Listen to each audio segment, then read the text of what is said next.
welcome to the program. We've got a number of questions that I am going to respond to, and we thank Liberty for the fact that I can do this.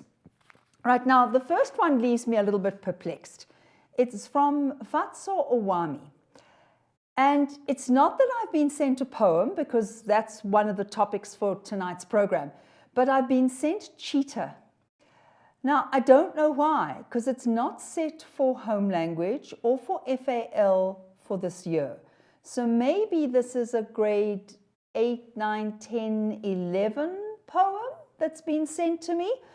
Please, if it is like a grade 10 or 11 poem, please won't you send a little message saying, I'm in grade 10, I'm studying this poem, please would you do this poem? So I have just some idea of context. I'm going to be talking a lot about context when we talk about reading skills. But no, I don't think I'm going to go through this poem because I don't know sort of who's it for. But what I will do is I will look at the questions to see generically what can you be asked on a poem. So the first question says, what is the setting? Now, setting is a typical question that is asked about a literary text. You need to look at where and when a literary text takes place. And where can be really broad, the world, and it can be in a studio in Randburg. It can be very specific. So you need to look at all of that. So if we look at My Children, My Africa, it's at the Zalila High School, but where is it? It's in Brakwater. Where is that? So you move out and out and out. When, South Africa, when? In the 1980s. So setting is really important. The second question asks about structure. So once again, you can be asked, here they mention these words.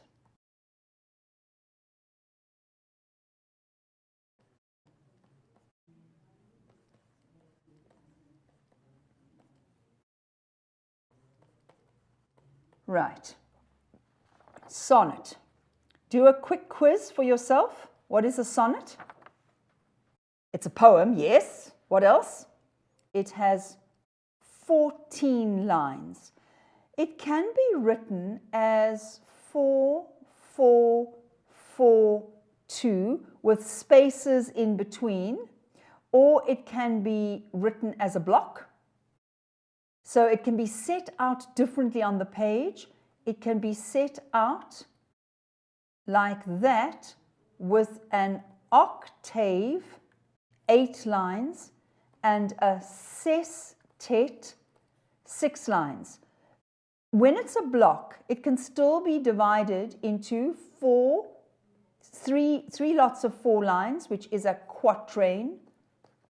So it can be divided into 3 quatrains and a rhyming couplet. Couplet, 2 lines rhyming, the couplet rhymes. Or that block can be an octave and a sestet. So it can be set out differently. So they ask you about the structure of this particular poem. Fine, you need to know something about structure. The next question asks about vocab. Now, I'm not going to deal with the vocab in this particular poem, but I will deal with the importance of vocabulary right through the lesson tonight. You can't answer something if you don't know what it means. So let me give you an example. Last lesson today, I'm doing Othello. And it's that question, where it says, you are the director. How would you tell the character to speak? What tone of voice would he use? What gestures? What body language? And the student said to me, could I say this and this? And yes, but it's so kind of vague about Brabantio. This is Brabantio. The character, yes, he probably appears on the balcony above, and he's probably talking to various people. But if you looked at those lines, you needed to understand those lines. What is he saying in those lines? He says, strike the tinder. If you don't know what that means, you can't tell me what is he saying somebody must do. So it was strike the tinder, it was give me a taper, and it was call up my people. So he gives 3 orders. Who to? Not to the 2 chappies who are in the street outside. He's talking to his own servants. So even if he's on that balcony up there, the servants must come there, or he must now have come down. So he's on the same level as the 2 other men in the scene, but he's talking to his servants. Strike on the tinder is when you strike a spark. So he's asking one of his servants to get a spark going, and a taper is a candle. So I'm thinking of quite a big fat candle because he's about to rush out into the street. But I also think of those torches, you know, they sort of look like this. You can carry it and then you light, let me get a different color. You light the torch like that. It's pitch, like a kind of tar. So I'm imagining if I were the director, yes, I would have somebody lighting candles, one person striking the tinder, lighting the candles, but also lighting torches, and maybe handing them to other servants, depending on how big a cast I've got. And then he says, give me a candle. So give me one of these candles that you are busy lighting, takes the candle and says to either the same servant who's now going to stop lighting things, call up my people, or to another servant, call up my people. So do you understand? If you don't know what those words are, if you don't know what the meaning is, you don't know who Brabantio is speaking to. Is he speaking to Rodrigo and Iago down there? Is he on the same level as Rodrigo and Iago and talking to them? Or is he, as is perfectly clear, talking to somebody else? So please, vocab. All the time you ask, what do words mean? You've got to learn, 50 new words a day. Really, push this. Then we've got identify the figure of speech. Okay, so you do need to know figures of speech. You can get these also in paper 1. This says vibrant as a hunter's bow. So we are comparing something to the bow, like bow and arrow of a hunter. I'm not going to go into this. Then our next one is vocab and asks you about the meaning. And then we ask to use our own words, which is fine. And then we get to theme. And we are asked here how something represents something else. In this poem, it's the cheetah representing the idea of survival of the fittest. So we've got a theme. And you can be asked, how does a character in a play illustrate the theme? How does a symbol in a novel develop a theme?